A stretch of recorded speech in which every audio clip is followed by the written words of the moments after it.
Hello, everybody, and welcome to another CCG Media STEM conversation. Today, we are joined by Indiana University student, Miss Iesha Young. Welcome to the show. Hello. Hi, everyone. And so, we were doing a little trash talking beforehand, but I got to make sure I show off my Ball State shirt today. Yeah, I'm just gonna switch it a little bit. Just go ahead and get a little stretch. Get us started in this mug. Okay.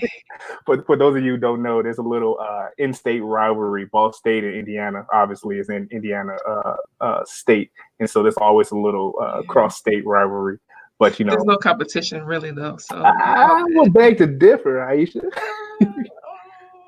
I'm not just tomato. I'm just gonna brag a little bit, but I was played football at Ball State, and we did beat Indiana twice out of 3 times. And being a little brother school, that shouldn't even happen at all. But hey, I mean, you gotta let your little brother win a couple times, otherwise they won't want to play again. So, but it's whatever, I love you're it. Gonna take it. I love it.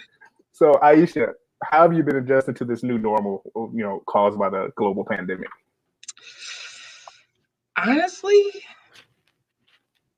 the only thing that's really been keeping me busy is like online classes, homework, and just like setting goals to wake up and do things and like try to stay proactive and into my schoolwork, and lots of naps. A lot of naps. Yes. I remember in college, whether it was a pandemic or not, naps were very important. Essential. It's an essential job. Right. What have been some of the biggest challenges as a student that you've had to make? You've had to adjust to, I'm sorry. Yeah, like honestly, I would say going from like a hands-on learning environment to a virtual one, and like trying to find the motivation to see the need to like finish strong, and just like even when the world seems like it's against you at this time, like just really trying to stay focused, really. Right. Get it done. So before we jump into this, I want to give you an opportunity to kind of introduce yourself. Who is Iesha Young? Who is this young lady sitting in front of me? How did we get here? Yes, so my name is Iesha Young. I'm from Fort Wayne, Indiana, and I go to Indiana University, Bloomington, and I got here. I'm gonna shout out Mr. Rod Carter. He kind of called me up out of the blue from a strange number, and I ended up answering. And I guess the rest is history, because we talk quite often. And like, he was like, "You're doing this interview. It's gonna be this day, this time. So get ready." And I was like, "Oh, okay. I guess then." So yeah, that's how I got here. But yeah, and yeah. So what are you studying? What's your year? I am a sophomore, I believe. Well, junior now. And I am studying informatics. I'm majoring in informatics with a concentration in cybersecurity. Now, I do understand. Are you still taking finals? Or was that all last week? I just finished finals. Good to go. Made it out. Don't want to go back, but we'll see what happens. Yeah. So you're studying informatics. Excuse me 1 second as I go. Wow. The clownery. Okay. Okay. But you're studying informatics. What made you choose informatics as your field of study? Yes, I'll be real with you. Originally, I went to IU. Well, originally I wanted to study biomedical engineering, but so I was deciding between IU and Purdue. Obviously my IU because they offer more money, being real, and so then they don't have a biomedical program, and I took this class called I-101, which is the introduction to informatics, and I loved it. Like, it was crazy. It was my favorite class, and I did really well in it. It really just challenged me, and I think that's what I liked about it the most. And I liked the fact that I could see my progress, and like I could take what they were teaching me and actually apply it and see what it would look like in real life. And that was cool to me. Yeah. So for those who don't know, what is informatics? That is a great question. A lot of people don't know, and I'll be real with you. I didn't know for a while, and they don't really give a great definition about it at all. But like, I guess the technical terms for it is like, it applies information science to solve problems using data, and it involves like the practice of information processing and the engineering of information systems. But the way it was explained to me was that it's basically like the study of humans and computers, and just how to bridge the connection between them and technology, and how to make that connection better through various disciplines and concentrations, really. That really sounds very interesting. What's some after college applications of this? So, like, what kind of careers can people who are informatic majors pursue? Yeah, so that's the best thing about it. I think that's the reason why I really wanted to get into it, is that you can literally concentrate or major in just about anything and still do an informatics concentration or major or focus, because it's so broad. It focuses on technology, but it also focuses on the human aspect. So I know a lot of people that are doing like media majors with an informatics degree, doing medical. You can do bioinformatics, you can do journalism, you can literally do just about anything with it, and just have that background, and it makes you more I want to say more, it make people like it better. I feel like a lot of companies like it, that fact that you have that technical background along with whatever else you're doing. It sounds like it makes you very versatile. It makes you, Yeah. pretty much able to do, whatever it is that you want. So it gives you a lot of options. Yes. So if you, and I know this from your resume, that you went to Snyder, and pre-show we had this conversation. I had a lot of teammates that went to Snyder, and I know there's a lot of Snyder swag that comes with that. But if you was talking, if you was talking to a young student, a freshman at Snyder High School who was interested in informatics, how would you sell them on the major? Honestly, I would ask them about their hobbies and what they like to do, because like everybody is on their phone. Everybody, like I know kids. My niece has a phone. She too. What's she going to do with a phone? But that's besides the point. And video games, all of that. Informatics is basically just an applied science, and a lot of times, people will hire you because you know the technical skills. And in informatics, you have the ability to, like, I made a game in my class. Like, it was a simple game, but it was something that you could apply if you work more into it and you do outside research and outside work. You can honestly build like 2K if you really wanted to, or you could build an app for your phone. Like iTunes, all it is coding, and you can literally code your own stuff. And if you like to build things, you like to the process of how things work, you can do a lot with it. Like anything that interests you, you can just tack on informatics, and you could enhance your skills, like really. So we got to backpedal a little bit. Tell us about this game. What was it? Okay, it was a super simple game. Like, actually, I've done multiple. So, like for my homework assignments, I've had to do like a Pokemon battle game where it's a basic page, and then you click on which Pokemon you want to be, and you're playing against the computer. So it's like a kind of a game of chance. So you choose either water, grass, or fire, and then the computer will randomly select either water, grass, or fire. And depending on what you select and the computer selects, it'll tell you whether you win or lost. Mm-hmm. And it'll show like the character up there, and it'll be like, oh, you chose grass, and then the computer chose fire. The computer wins. Or if you guys both chose the same thing, it's a tie. We did that one. We did tic-tac-toe before. Very simple games, but at the same time, like once you finish it and you see your finished product, I don't know, to me that's just like cool as crap. Like, hey, like you trying to play a game? Oh, I made that, right? What? yeah, that was me. But yeah, I don't know. It's just cool to me. I don't know. No, it's cool to me. I'm a nerd. You had me at Pokemon. You had me at games. I'm just saying, Hey, it sounds great. Who would you say is your biggest role model in this field, and why?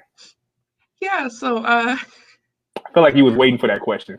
I'm be honest with you. Penelope from Criminal Minds is my kind of role model. I watch Criminal Minds a lot because it comes on Ion television all the time when I be bored. But I don't know, like her job is it may seem simplistic because she sits in a room all day and she kind of just codes and like searches information and does data analyzation. But at the same time, that's an essential job. And honestly, everybody in the field, everybody in that unit cannot do her job. And without her, like, they would literally kind of be lost. The things that she's able to do and the things that she's able to bring to the table. I don't know. She's a cool person, I think, in the show at least. I think that's a great example. I mean, somebody that people can relate to and be able to go, okay, she studies informatics. This is somebody that's in that same field, so they're able to kind of connect the dots as to what exactly this is. So I know you have a 3.7 GPA. What tips do you? Yeah, that's true. What tips do you have for STEM students to achieve academic success? So what are your go-tos? I'm gonna just say it's not always gonna be easy. Take that note. But I feel like for me, I knew there have been a lot of times where I just been like, why am I even here? Like, what else can I do? But at the same time, I don't know. It just brought it back to me that I'm here for a reason. I really am. And at the end of the day, I'm not only here for me, I'm here for my family. And I'm here because I set this goal and I said I was going to do it and I need to finish. I need to follow through. And I would honestly just say, like, focus is the biggest thing. Like, you can be cool, you can party, you can do whatever you want. But at the same time, you got to remember you got priorities at the end of the day. College ain't cheap. But I feel like if you put in the work, it'll definitely pay off in the end. If you put in the work and you actually have to believe that you're putting in the work. If only you know what you can do and only you know what you're doing. So it's a personal thing, I feel like, most of all. I want to go back to that question. When you hit that wall and you're questioning, why am I doing this? What am I doing here? What gets you through that? I remember where I came from. I kind of remember, like, just the fact that I'm from the south side of Fort Wayne, Indiana, and it wasn't always easy at home. It wasn't always easy, like, in the neighborhood. So I know that I'm there for a purpose, and I just got to remember that. A lot of times, a lot of times I listen to music. So, like, I have, like, specific songs that remind me of my past. So I kind of listen to those that motivate me. Like, just different music, different songs that I have that specifically motivate me to remember, like, you need to, I don't know what you're doing, but you need to hurry up and we need to get this done because we're not finna do that. Like, we're here, we need to get this done. Yeah. Right. You mentioned that you wanted to go to grad school. Why would you say that is the best next step for you? I've really been up in the air about that, but I've been hearing a lot of different things. So I, like, communicate with a lot of older students and grad students and seniors and, like, professors and stuff like that. And there is this MIS program where you can do a master's. So you do your 4+1. So you can do 4 years of your undergrad and then get your bachelor's, and then 1 year and you get your master's. But at the same time, I've been advised a lot that a doctorate degree, doing a PhD program, is probably the best bet, because although it's more time, for some PhD programs you can get them paid for one. That's great. Mm-hmm. And then another thing is that it makes you more valuable in a sense sometimes, depending on what you're trying to get into and what career you're trying to pursue. So I don't know. I thought about it a lot. So I'm still in the air about it, but I feel like I might actually do a PhD depending on situations and how things go. That sounds like a great plan. Yeah. Iesha, have you had any internships yet? I actually haven't. I'm having my official first internship this summer. Mm-hmm. Yeah. Who would that be with? With Liberty Mutual Insurance. How did you get that internship? I'm sorry. So I actually met one of the recruiters at my school's career fair. Yeah, I met them originally at the school's career fair. I got in contact with her. I emailed her right after. I was just like, "Hey, I met you here, and I just wanted to follow up." She gave me some good information about this diversity symposium that they were hosting, and I just wanted to know more information. She sent me the stuff. I filled it out. They had a diversity symposium in October, I believe, October. And what they did was they flew us out. They paid for everything. They had us learn more about the company. They did various different things to teach us about their internships and what they offer and like the culture of the company and how they prioritize diversity. Mm-hmm. And so I invited I let my friends know and had them fill out the application. So we all ended up going together. And then like that same weekend, I was talking to some of the recruiters and they were like, "Oh, we really like you and we would love if you fill out this application for our internship and like we'll get you in, like we'll just have you do the interview over the phone, like we'll contact you, we'll do this." And I was like, "Okay, bet." So we did the interview over the phone and they were basically just like gave me an offer like on the same day during the interview. And I was like, "Oh, okay." Um, and yeah, and the rest is history. Now we doing a virtual interview. It was supposed to be at their office in New Hampshire, but because of COVID-19 and everything, it's turned virtual. COVID strikes again. Okay. Yeah. But I do appreciate that answer because, as you know, and internships are a very important phase of your time as a student and getting work experience and getting, introduced to companies. And a lot of people are scared or don't understand the process. So walking us through kind of what that experience was like and just showing that there is, a light, there is a pathway to doing this. That was good. Iesha, have you been to BEA or Women of Color STEM Conference? I have not been to Women of Color, but I have been to BEA. Yeah. What was your BEA experience like? So it was actually cool. I went to a predominantly white high school, and then I go to IU, which is a predominantly white institution as well. And to just see so many people that look like me and have aspiration and goals like me in similar STEM fields was just like, okay. It was really cool. It was a really great experience. And yeah, I would definitely do it again if Rod Carter is trying to invite me. Yeah. Rod, I hope you're listening. Did you hear that? I know. Where you at? So I have one final question for you. What is your ultimate goal upon graduation, whether that's after you get your PhD or next year, or you said junior? Yeah, next year. What's your ultimate goal? That's a great question. I think about this a lot, but at the same time, I haven't decided yet. But I honestly just want to find a job that challenges me, but at the same time that I can learn from. So I want to continue learning. I want to continue striving and just educating myself and being educated at the same time. Mm-hmm. But I don't know. I want to find a career that that has a flexible schedule, that I'm able to travel, and that I'm overall just able to be myself at the same time. Not necessarily a super strict environment, not necessarily super laid back, but just something that's consistent and that I can grow and develop in. Mm-hmm. Well, Iesha, I really want to thank you for taking time. I know, this is not the best of times with scheduling and everything with COVID, or maybe it is. But cool. I do want to thank you. I got time. But I want to leave you with the final word, and I want to ask that you leave some words of encouragement for anybody who may be thinking of pursuing a STEM major or informatics major, and just give them words of encouragement and let them know what it takes.